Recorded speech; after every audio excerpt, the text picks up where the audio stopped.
Hey, there we are. All right. Well, hello. This is Joe Wainz from TurtleWorks. We help companies leverage their existing Microsoft technology, and we're focusing some discussion around productivity improvement, productivity solutions. So we're putting together a string of video segments to help identify where you can make some differences within your business that improve your business. So really we want you to have some action items you can walk away with, try on your own. If you get in trouble, you can call Jeff, you can call me, whatever, but really we're trying to do some education here. So with me, as I alluded, is Jeff Sage from Ideal Operations. And Ideal Operations is focused on streamlining business operations for profit. So that is what Jeff does. And so as we were working through, what do we want to focus on? Some of the things that came to mind were the challenges that business owners have when they're trying to foolproof their business.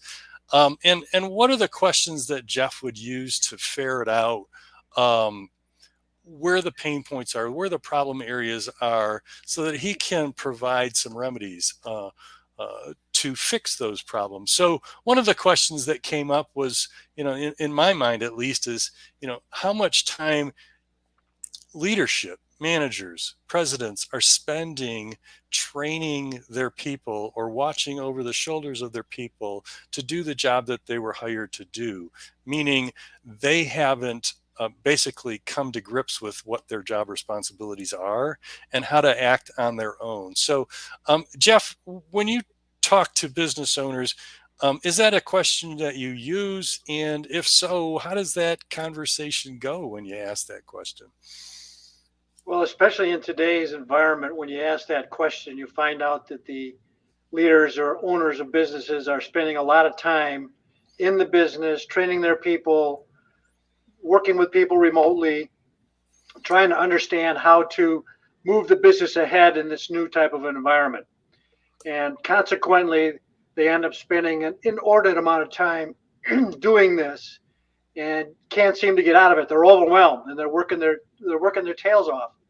So the conversation leads in that direction, and they say, "Help." So they're spending time basically helping somebody do their job as opposed to them being focused on building the business, which is really the owner's job. So they're not only are they working in the business, they're working in the position of someone else. Um, okay, and I guess what are some of the things that you can do to help extract them from that mistake? Well, what I've been doing over the last several months with some of the clients that I've been dealing with is helping them step away from that day-to-day operation and look at their business model. Their business model has changed. I mean, we have to admit it that the business model has changed. And when you don't change the business model, then you get wrapped up in the day-to-day business, especially with the number of people that are leaving. You got a higher turnaround, so you're spending more time training. So Hmm. with the right business model, you can train people a lot faster. Okay. And I had one client that just told me that I saved 2 weeks out of his retraining time. Hmm. So, what would be something that that business owner could do to address this business model? Or if he's kind of a do-it-yourselfer and says, "All right, let me try to fix this," what is it? What is something that he could do to make that happen? He or she. Well, one of the main activities that you would do in this environment is look at the exact exchange from person to person in the company and what the value is that exchanged between each person from the time a customer contacts you until you deliver to that customer. And if you look at it in that light, you really understand what you really need to spend time on and what your people need to be spend time on and how to orient them and train them to do that. Okay, and I can see that being a really lengthy process if you do soup to nuts the entire business. So, Um, are there places within the organization where you're typically finding a lot of the issues, say HR or say quality, finance? I'm not sure where those areas would be, but are there specific areas that they might want to look at first? And if so, what are they? Well, there's two areas that I've had a lot of focus on again recently. One is in the client acquisition and delivery, just acquiring a client, doing the contracting, doing the activities to bring a client on, managing them, and then delivering to them in the end. And then the other core model would be the managing the internal process to get from that original order, let's say, to the delivery of that order. So there's two functions there. There's acquiring the client, and then there's servicing the client in the process. And those are the two processes that are the two business models that are key in this environment. Okay, so onboarding a client is how I view that, and then just basically delivering what you sold in the process to do that.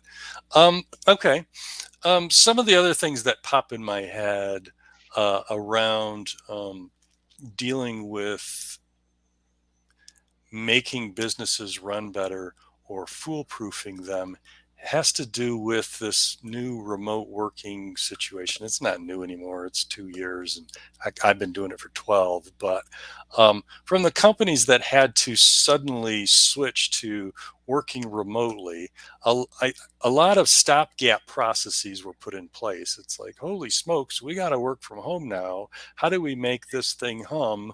Well, let's try this.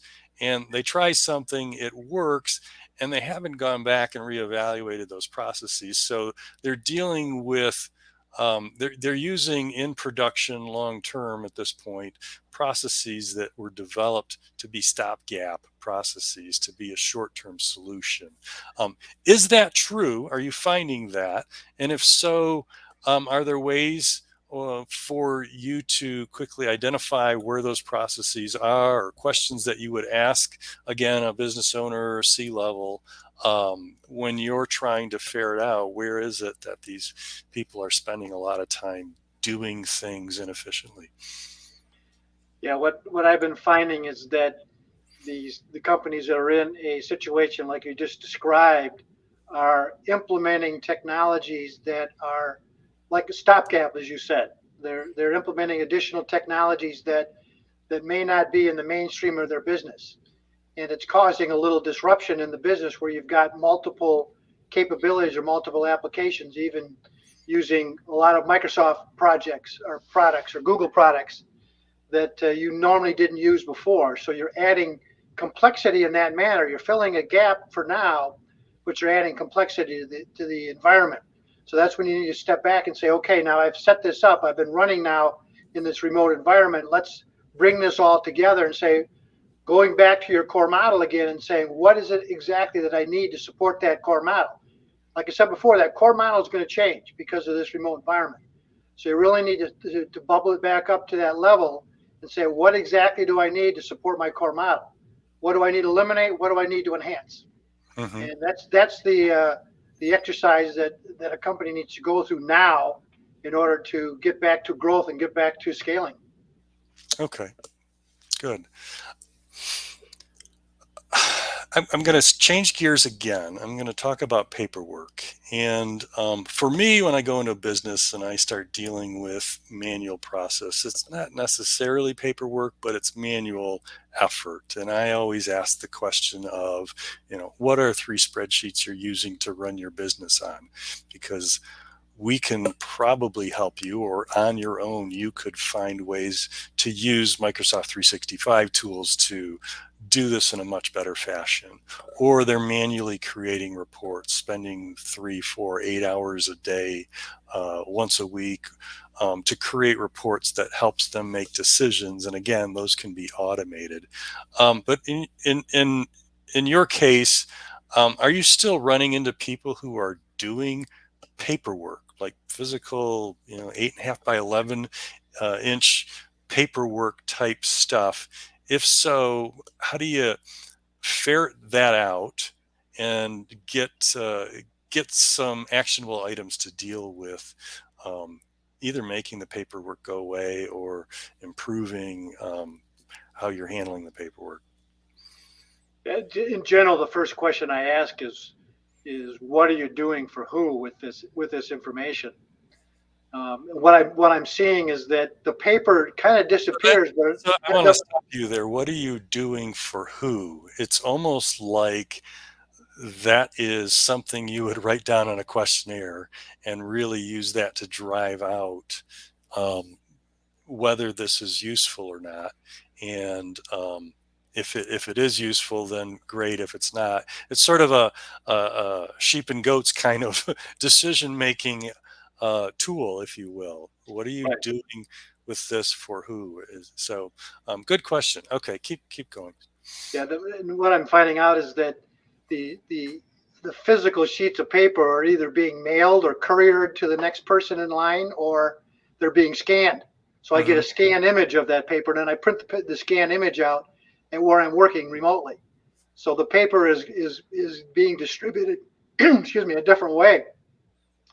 And again, you go back to, what exactly do I need this piece of paper for? And that's where some of the automation tools are being thrown in, especially the Microsoft Works environment where you get that. Hmm. I had one client recently that said, after you went through this new business model with us, I discovered that about 60% of the data I was putting in my spreadsheet wasn't necessary. Nice. I've been putting it in there all this time, but discovered that it wasn't needed, Because to that's really the run my way I business. was taught, or Yeah. some reason, right? And this is just the process. Yeah. The Um, larger the organization you work with, the deeper it gets. I can imagine. I can imagine. Don't touch that. I had a conversation with a friend the other day who I'll skip the details, but um, he's in the place where he doesn't want the process changed. He doesn't believe that it can be improved. And I sit there knowing what I know, going, dude, you got to change.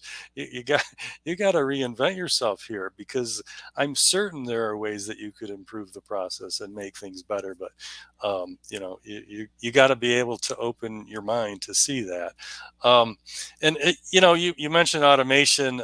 There's a lot of activity, a lot of growth in the robotic process automation space these days. That's where we're using scanners to optically recognize what it is that's been scanned in, and then automatically enter that data. And there's some sort of fun and fascinating things that are being done in that space. But anyway, so you've discovered, or people realize as you start talking with them, that um, I don't even need all this data that I'm putting in, but that's just how I learned to do this job.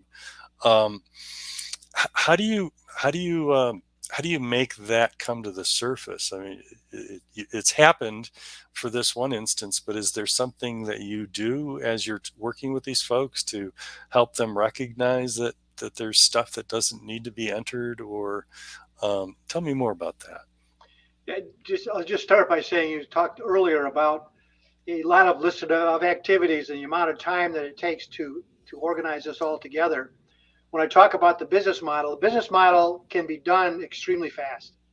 It does not take a lot of time to do one or two business models at the level that I'm talking about.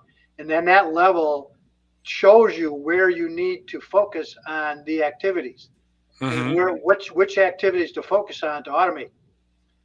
And that's been revealing to the clients that I've been dealing with, is that, hey, I didn't know I had to automate just these two things, and I thought I had 100 things that I had to automate. So So your blueprinting or discovery, or your modeling, your flow charting experience is what really um, makes it easy to identify the problem areas. yeah, when you do it at that level, then you're asking that question of, I'm doing this for that person. Why? Have I Hmm. ever asked them that question? And if I ask them that question, say I don't need it. That happens quite frequently. Sure, sure, sure.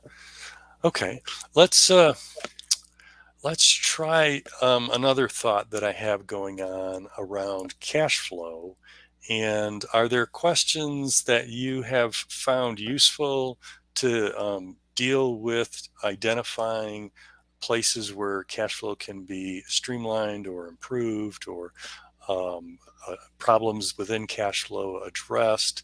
Um, any thoughts in that area? Any questions that you use? Any tools that you use to help pull out ways to improve cash flow, and any ideas that you can give our listeners, viewers, that they could try on their own? some of the areas that I've been working in is asking clients, when do you get paid? If you're providing a service for somebody, and a client I worked on recently only gets paid when he finishes the work, and the work may take weeks or months to do.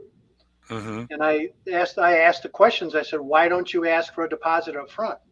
Why don't you set up some type of a payment plan so that they pay all along? Why don't you set up milestones that you can get paid all along? And one client that I worked with was doing tax returns as an example. And for new Mm-hmm. clients, I said, what you should be doing, or ask them the question, do you get a deposit up front? Because if you get a deposit up front, you're covering some of your expense. It can be half, it could be a quarter, it can be whatever that percentage is. But there's a commitment now from that customer that you do the work, and then they give you the final payment before you deliver the results at the end. Mm-hmm. So, And so now you've streamlined, or you've sort of have a trickle of cash coming in as opposed to it coming in and out the end. And I mean, that's a very basic concept. And I guess it's surprising to me that businesses haven't thought of that. You know, or some of them haven't thought of that. And it takes us to come in and just say, hey, have you thought about just asking for some money up front? Because it gets right, that commitment from the customer. Now they're in, and and now you have something to pay your folks as they're doing the work. And yeah, just sort of flattens out that curve from a cash flow perspective. yeah, the other question in that arena is, what are you using your credit for? Your line of credit, you've got a line of credit. What are you using that for? Are you using that to pay your employees to do the services before Hmm. you get paid? So you should take a hard look at that and say, well, maybe I should get a deposit up front, and I wouldn't hit my line of credit so hard, Right. especially in a seasonal environment. Hmm. Hmm. Okay. um, couple areas that I'm thinking about now have to do with scaling the business without having to clone myself. How do I prevent burnout of myself or my people? They sort of, what can I do to overcome barriers to growth? It seems like those three things sort of fall in together. Like I'm burning myself out, or I'm burning people out, but I want to grow, but that just means I'm going to burn myself out some more. Uh, I can't really clone myself. That's not truly a thing. Um, so, what one of the things has to do with delegation, of course. That for me, it's what can I pass off to someone, and how, and and then the 80% rule. If they can do it 80% as good as I can do it, then it's worth delegating because it frees me up. Um, and in many cases, it means that my customers are going to get serviced quicker because there's somebody doing it. They're not waiting for me. Um, what are some questions? What are some tools that you use to again identify areas where that's a struggle for a business owner or a C-level, and then what are things that they can do to address that? So burnout. How do I scale my business? I can't clone myself. What do I do? Well, the primary questioning is around, what exactly are you doing? What activities are you actually spending your time at? And the answers to that question comes back as, well, I can't trust this employee to get this done, because so I have to step in and do it. Instead of having a very structured documentation on what that person is supposed to do, Hmm. that's what's missing, especially in this new environment. That hasn't been rewritten to the point where the people can now perform in that manner. So you look at the activities they're performing. There was a services organization I just worked with where I asked these questions and looked at what the owner was doing on a day-to-day basis. And he basically discovered, going through this questioning, that 30% of his time was wasted working on all this stuff. He just didn't trust his people. So putting the right instruction sets together and the documentation together and the right way to use the automation freed up 30% of his time. Hmm. I And believe that that. 30% allowed him to double his business. Hmm. So probably a year ago, maybe a little longer, I was going through some coaching, still am. But this fellow suggested that I document 20% of my business processes. Just like, Joe, grab 20% of your business processes and document 20% of that process. Meaning it didn't need to be perfect. Just like get it down on paper. And, it doesn't have to have all the T's crossed and the I's dotted, but get it down on paper. So, I did it out of obedience, really. It's like, I got a coach, I'm going to listen to him, but I really can't see past my own ignorance on why this would do any good. And oh my gosh, it opens the door to me just handing that document off to someone, saying, here it is. And, we'll walk through it if we need to, but the process is there now. And even if I walk through it once, I don't have to look over their shoulder 20 times, because they're trying to remember what it is that I told them or write their own document. There is that document now that they can refer to. And maybe they'll ask me a question or something, but for the most part, it's like, we need to onboard a client. Here's the document to onboard that client. And off they go. They go out and build the SharePoint sites and the teams and the notebooks and all of the stuff that we need in order to onboard that client. And I don't have to do it anymore. That was basically something really wearing me down. Is I've got a new client, I need to create all of this stuff, and I can't. Right. So for us, we use SharePoint and Teams and OneNote to track files and to collaborate and interact with the customer and all of these things. But I have to build that structure, and it takes 10-15 minutes, but I don't have that time sometimes. So yeah, this documentation that you're talking about really helped me, even though I couldn't see it at the time.